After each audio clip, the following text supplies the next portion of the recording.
Katanya sih setiap tempat adalah sekolah. Jadi kita bisa belajar kapan aja, kita bisa belajar dari mana aja. Kita bisa belajar dari podcast, thread Twitter, berita, atau dari YouTube gitu. Kayak yang lo lakuin sekarang, ke 1%. Well, basically kita ya live school ya. Tapi kadang-kadang gue suka bertanya gitu, kita beneran belajar nggak sih? Dari sekian banyak informasi yang kita terima setiap harinya. Dari berbagai video YouTube atau podcast yang kita tonton setiap hari gitu. Kita sih mungkin ngerasa seneng ya ngedapetin ilmu baru. Tapi kadang kalau diminta buat ngejelasin ulang gitu, kayak misalnya gue suruh ya ngejelasin ulang pelajaran pas kuliah, bisa jadi kita semua malah bingung gitu. Gak jarang ya, gue denger cerita teman-teman gue pas kuliah, yang mereka tuh cuma nguasain materinya pas lagi ujian aja. Dan pas ditanya abis ujiannya malah kebingungan. Jadi belajar, hafalkan, dan lupakan. Sebenarnya hal ini nggak bisa dibilang positif ya. Ya bisa dibilang bahkan mostly negatif gitu. Kenapa? Karena ya kita buang-buang waktu kan untuk belajar suatu hal tapi ternyata nggak dipelajari juga.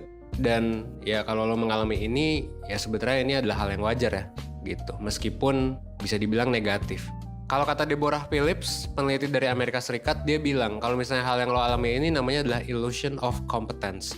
Alias suatu kondisi di mana kita ngerasa udah nguasain suatu hal, padahal sebenarnya enggak. Tapi kadang hal itu yang bikin kita jadi keganggu gitu. Ya, meskipun wajar tadi, apalagi kalau kita mau paham banget sama materi yang susah. Nah, that's why di video kali ini gue mau nyoba bahas nih. Salah satu teknik belajar yang bisa bikin lo nggak cuma ngerasa paham, tapi beneran paham tiap kali belajar sesuatu.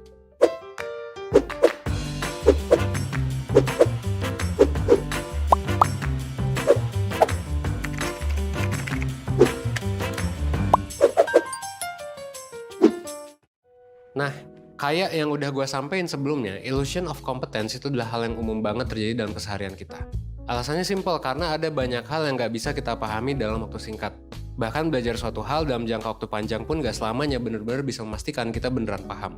Hal ini terjadi karena otak kita nggak bekerja kayak komputer yang semua tuh langsung aman gitu tersimpan. Nggak semua informasi yang kita terima bakal secara utuh masuk ke long term memory, alias ingatan jangka panjang kita. Informasi yang kita terima tuh bakal masuk lewat saringan-saringan, mulai dari short term memory, ingatan jangka pendek, dan disaring dulu oleh yang namanya working memory, sampai akhirnya ke long term memory. Yang di sana pun untuk lolos saringannya, sebuah informasi perlu secara terus-menerus diproses secara aktif biar melekat gitu.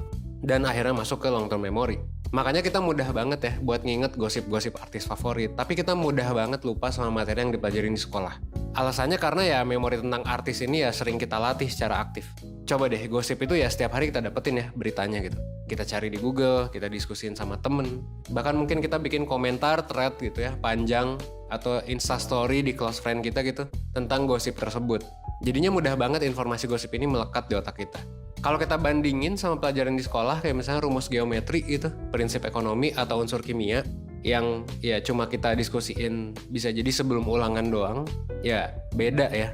That's why memang 1% selalu ngepromosiin cara belajar yang aktif dibandingin cara belajar yang pasif.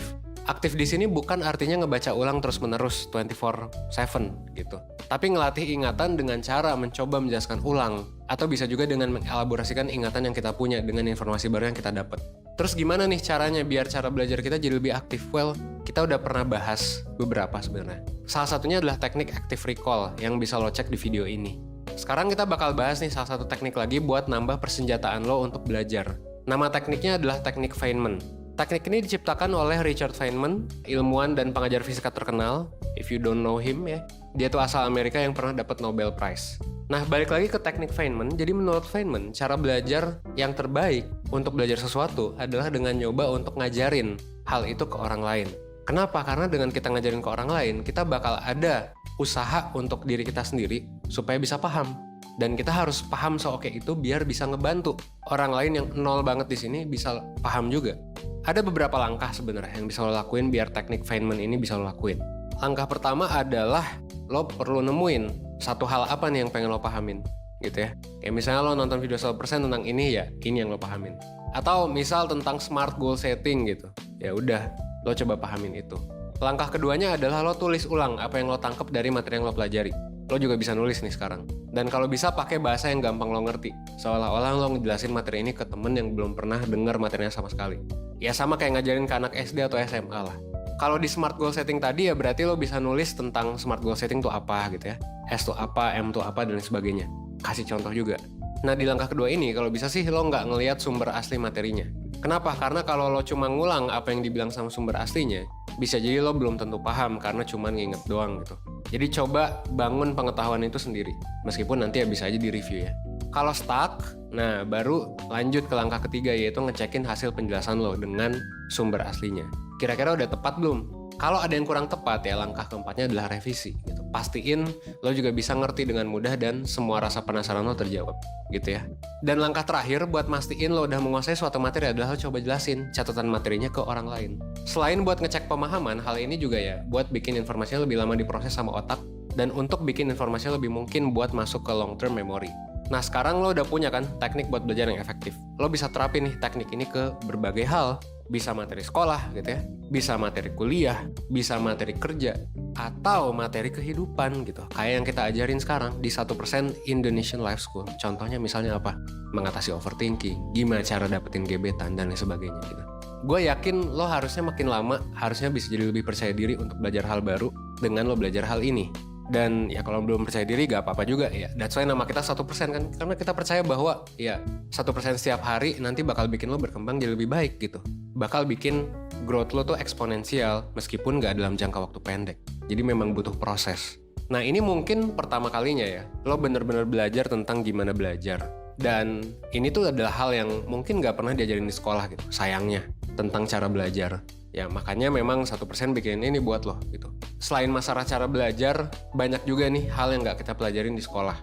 Kayak lo mungkin punya berbagai masalah lain kan, gitu yang menghambat lo. Contohnya apa? Misal overthinking, gitu sama masa depan. Gak percaya diri sama kemampuan lo gitu. Gak bisa public speaking, belum ngebangun mindset yang tepat. Masalah sama gebetan, diselingkuhin, ada di toxic relationship. Atau mungkin lo jomblo bertahun-tahun gitu dan gak tahu gimana caranya gitu kan. Nah kalau misalnya lo punya masalah itu, well gue mau bilang bahwa itu tuh wajar banget gitu. Again, kita gak pernah belajarin di sekolah kan. Dan sebenarnya kalau gue boleh kasih saran, lo tuh bisa gitu ceritain masalah-masalah ini atau masalah apapun yang lo hadapin dalam hidup ke mentor 1%. Mungkin kalau asal cerita sama orang, ya bisa jadi lo bakal dapet dampak negatif ya. Bisa jadi orang itu gak ngertiin lo atau lo takut cerita gitu. Kalau sama mentor 1% ya gak perlu khawatir sama hal-hal ini. Jadi kalau misalnya lo ikut mentoring, konsultasi